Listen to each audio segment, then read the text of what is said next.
All right, welcome back to Cyber for Hire, the Managed Security Podcast. Once again, I'm Bradley Barth with SC Media. In the first half of our show, we talked with Dave Sobel about supply chain security from an MSSP perspective. But right now, I'd like to welcome back my co-host for the day, Josh Marpet, because it's time for us to examine our MSSP industry strategy topic of the week, presenting our big idea in business: sign language, how to write effective security services contracts. There's a lot that goes into the creation of managed services contracts before the client ever puts their John Hancock on the dotted line. As an MSSP, you want to make sure that expectations for both sides of the relationship are spelled out clearly and cogently.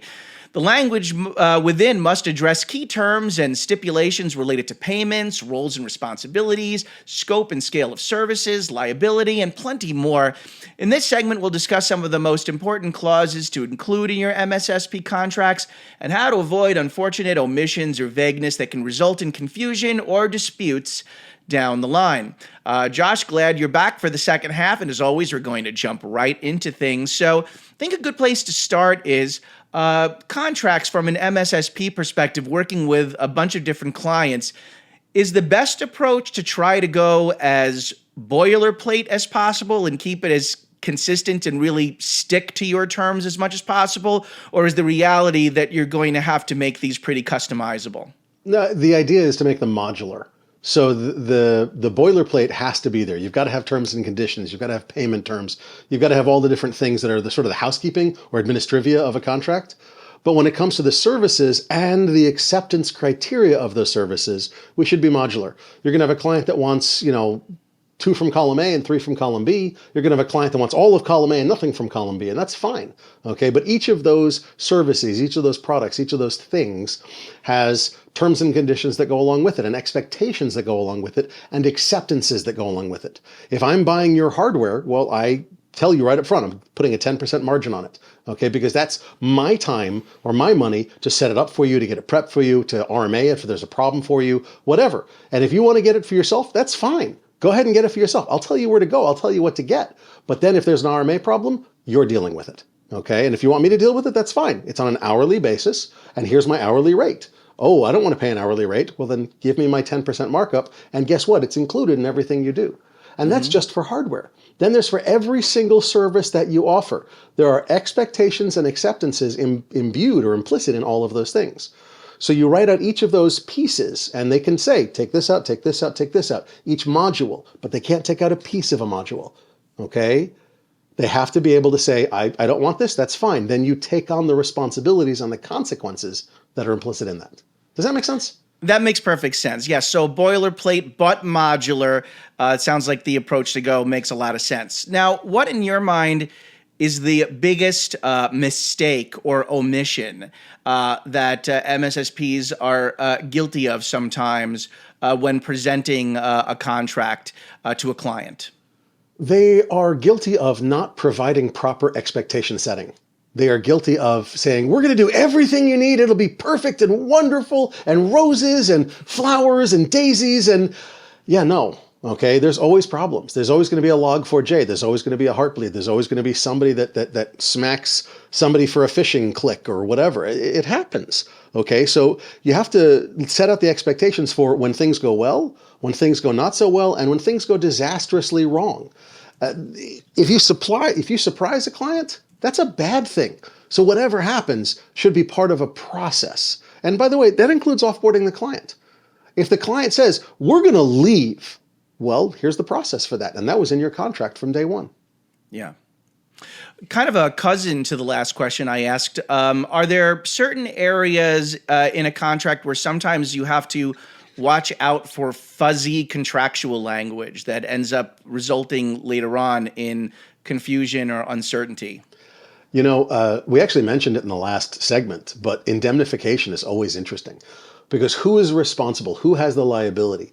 I provide services to a medical community or a medical corporation. Am I liable if their medical images get deleted? Well, who owns the medical images? Where are they stored? Who owns that storage media? Is it a Drobo in the office? Is it a cloud storage provider using Dropbox or an S3 bucket? What if that S3 bucket isn't encrypted? There's so many questions there that you have to have. Again, I know I'm harping on it and saying the same thing over again, but it's a process. Everything is a process, and everything, the responsibility, the shared responsibility model has to be understood for everything you do. Yeah, for sure. We've talked about some omissions or unclear passages. Let's kind of look at it from the flip side point of view. What, in your mind, are some of the most important elements that have to be included and touched on in a contract? What's right at the top of your list in terms of, make sure this is a must-have in your contract to make sure that you include in there? What would be on that list? From the client side? From the client side, I'd want to know what's going to make my prices change. What am I responsible for? What are you responsible for, service provider? If we decide to change, what's my notice period? If we decide to change, what do you own and what do I not own? I know clients that their domains were owned by their service provider. And if that gets awkward really fast, if I get 3 more people, is my monthly price going to change? By how much? If I get 100 more people, can you scale fast enough to help me? Okay. How fast is my service level agreement? How fast is my response period? And what does response mean? I knew one company that this was hilarious. They had a major incident. It was a Sev 1, like things were down, things were broken, things weren't working. They were sort of flapping in the wind, if you know what I mean. And they called up their service provider, and the service provider said, okay, a ticket's been assigned, here you go. And like, great, that's fantastic. What's the next step? Oh, in the morning when people get in, we'll work on it. Well, our service level agreement says 4 hours. Yeah, your service level agreement says 4 hours to a response. Resolution isn't defined. Yeah. They had a response, they had a ticket. Yeah. You talked about from a client point of view, from a provider point of view, I would think one of the most important high priority things that you would want to have specifically spelled out in a contract is scope of work. I mean, that's especially true for situations like if you have, like, let's say, offensive security pen testers, and making sure that you're not, testing something that the client is actually would say, oh no, that's out of bounds. You weren't supposed to mess with that, or if it's incident response, what actions, are we allowed to take, or where ultimately do we have to, make sure to escalate to you before we take any action? Scope of work, I imagine, has to be really crucial. Well, it's hilariously funny sometimes. I mean, a friend of mine, Jason Street, has a famous story about, oops, I pen tested the wrong bank, But it's really the scope of work. Like, what am I doing? Who am I doing it for? Who's the owner of this business? Who am I responsible to? What am I getting paid to do? What am I not getting paid to do? What is my service level agreement? So what time frame am I responsible for? And where? So you've got things like, and I know I harp on this, but the shared responsibility model, RACI charts. These all can literally be part of the contract. You can have a shared responsibility model and RACI charts in the contract, and I've seen that done. It's not a stupid thing. Because if this happens, who do I inform? Who do I check with to see what the next step is? Who is responsible and who's accountable? Oh my God, you've got a RACI chart. Put that in the contract. Why not?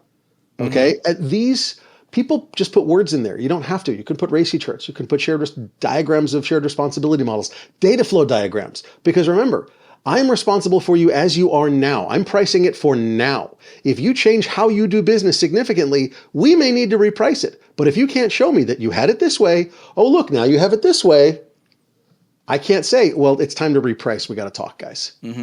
So from a provider point of view, being as detailed and illustrative, I think that's the right word, as possible is absolutely a great idea.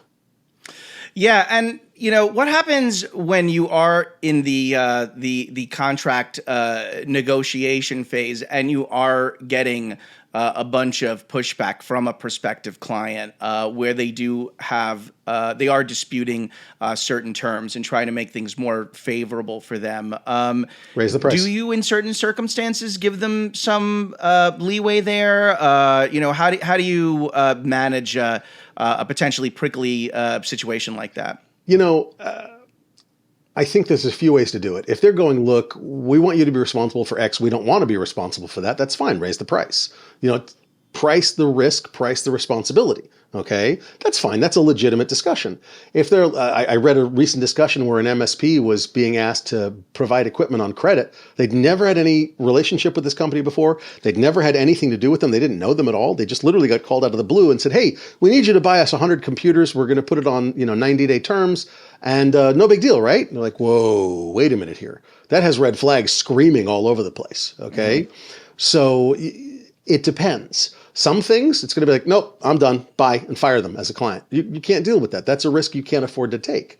You know, $2,000 laptops, you're out $200,000 if they walk away or ghost you, or it's a scam. But in a situation where they're going, no, you're responsible for all of our liability. Well, okay, but you're going to pay for that risk. You're going to pay for that liability. I will not take on unremunerated liability. Or if they're not willing to do that, bye-bye. I'm not willing to take on or put my insurance through a few $1 million worth of liability because you want to have a crankfest. Sorry, doesn't work that way. Yeah. What about a scenario where, we talked about at times certain language maybe being a little fuzzy, or maybe there being an important omission?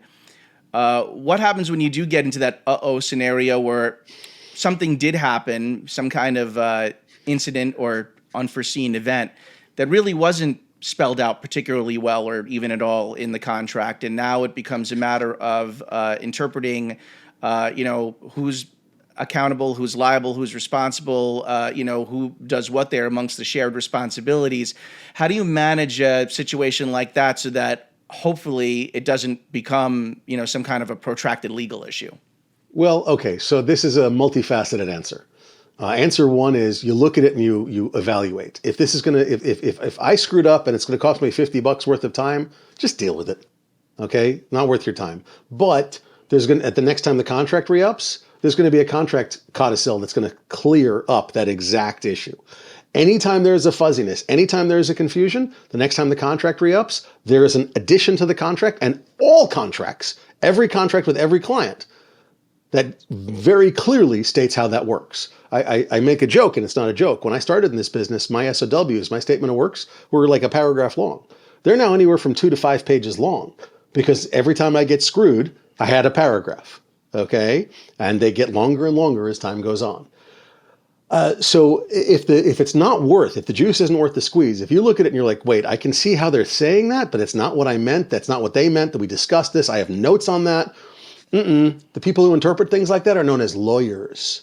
Okay. Yeah. So you get into a legal battle, fine. You get into a legal battle. It happens. It's going to happen in the long run. If you haven't been sued, you haven't been in this business very long. Okay. Yeah.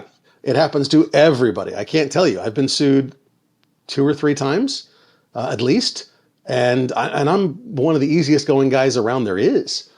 But I've been sued. It happens. Life goes on. You deal with it. Okay. Yeah.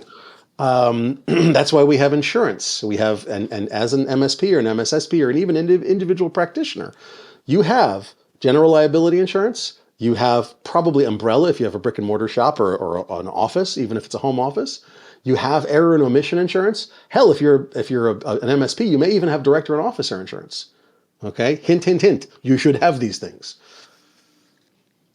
Yeah, absolutely. Well, before we wrap up and move on to our next segment, just any final key takeaways to just sum up your overall take or perspective on this contract issue for our listeners today. What's maybe just the most important best practice in terms of contract writing for managed security services that they can maybe take away from this conversation today? The best example I ever got of a contract, and when you've done it correctly, is that when everybody walks away slightly grumbly, it's a perfect contract. Okay? Contracts are there for understanding. They're not there for punitiveness. They're not there for nastiness. They're not there to dig the other guy. They're there so we can be very clear on what's yours and what's mine and how we handle all of those things. It's that simple. That's simple. All right. Well, very good. Very helpful, Josh. Really appreciate the insights and perspective there. That's going to do it for our big idea in business. Next up is a segment that we like to call Dear Cyber for Hire. Now, this is an advice column segment where we get to play marriage counselor between MSSPs and their clients to help mend fences when the relationship goes awry. The following letter has been dramatized and anonymized to protect the innocent, but the conflict represented here is a very real problem that companies face. And so, Josh, it's time to immerse ourselves now in some juicy MSSP melodrama, and this complaint comes from the provider side of the relationship. So, fellas, cue the music. Dear Cyber for Hire, what started as a promising beginning to a blissful, productive relationship has quickly fallen into dysfunction. And it has nothing to do with my brand new partner. We're still smitten there. The problem is their ex. Their former flame is the ex from hell, and they're trying to do anything in their power to sabotage us.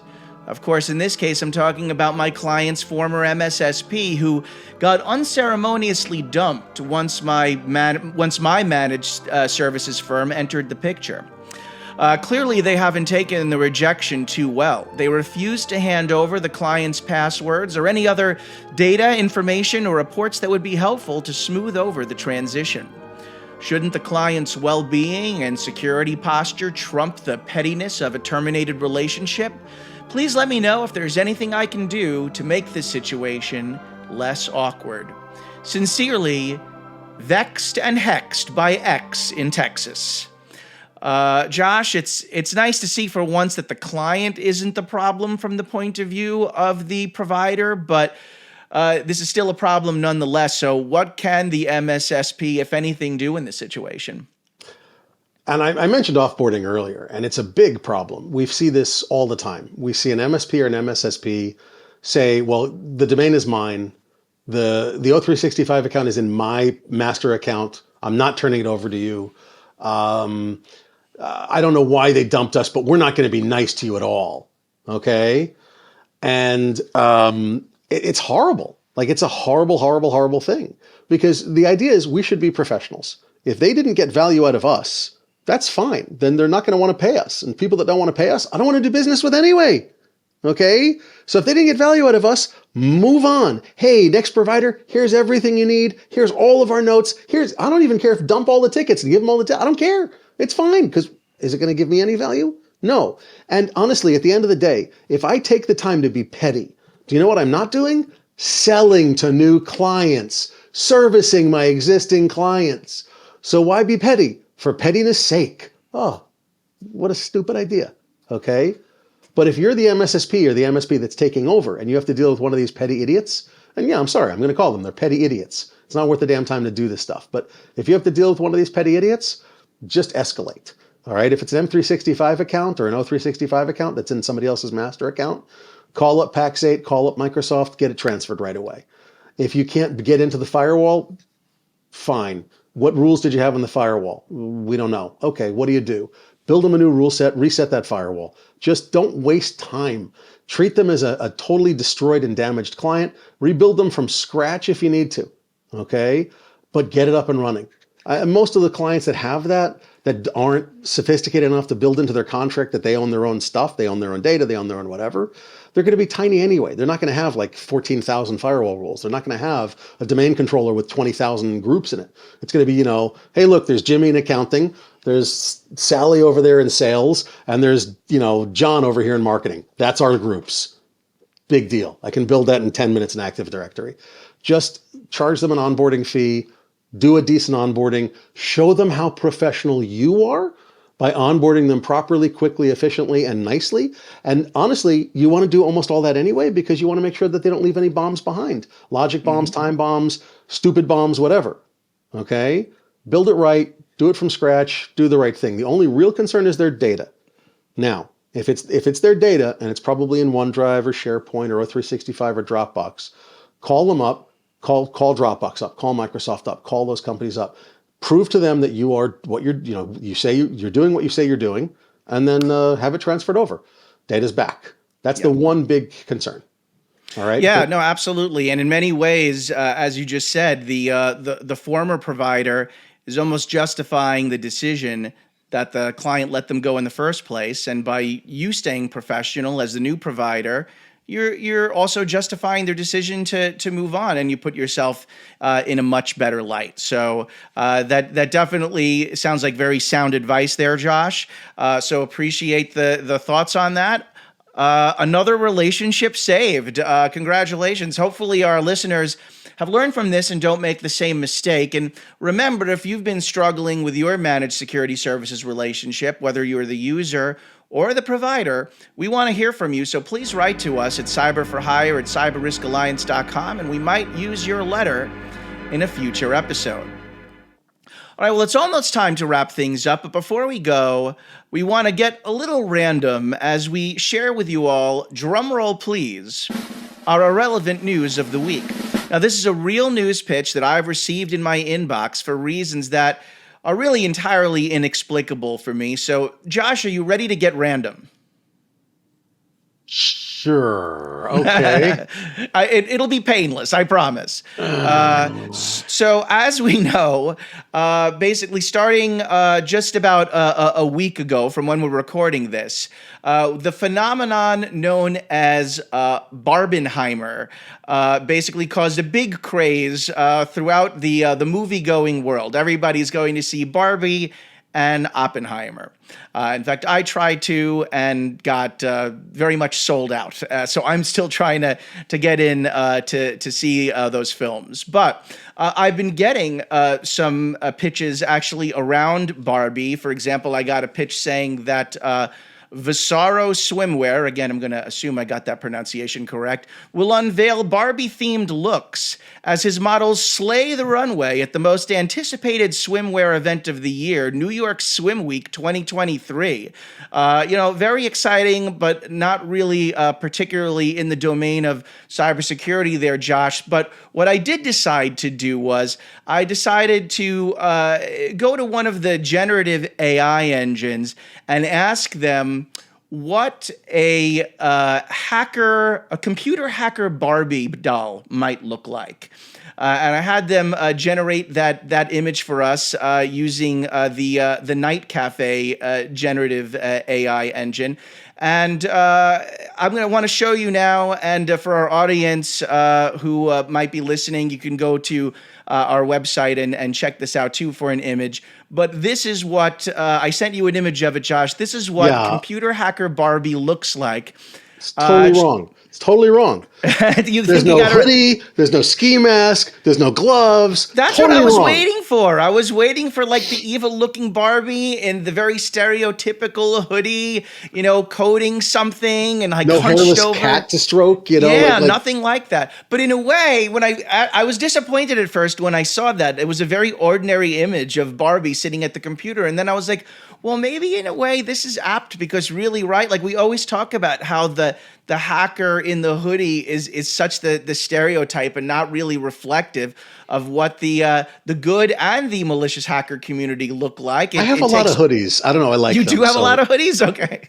Well, I'm just saying not everybody is the Bill Belichick of hoodie wearers in the hacking world. Some people, do wear other things. So in a way, I was like, you know what? Maybe this is actually more accurate this way. It's Barbie portrayed as just an average, ordinary-looking person on a computer because you really never know, actually. I'll be honest, it looks like corporate Barbie. That's what I thought it was. It looks like corporate Barbie. Fair enough. It does kind of look a little bit like... And I tried, too, because, like, before I went with this, I did try a couple of other iterations, too. Like, I did try, like, at one point, then I went, like, something like evil computer hacker Barbie. I was trying things to see if I could get something, a little bit more suspicious looking and nefarious looking, and it just wasn't coming up. So I was like, all right, so be it. This is what we ended up with. So it's a cute picture. It really looks like corporate Barbie, not hacker Barbie. But I mean, realistically, even the hacker cultures have been infected by the tropes that are around the word hacker, like I said, the ski mask, the hoodie, the whatever. Pros v Joes, which is one of my favorite cyber ranges and CTFs. Their image, their logo is just a hoodie with an empty face, and like that's their logo because hackers wear hoodies, right? I mean, they're just comfortable. Shh. But that's the trope. Yep. So we've been infected by the same tropes that the general public has. So I agree with you. I'm kind of surprised she's not wearing a hoodie.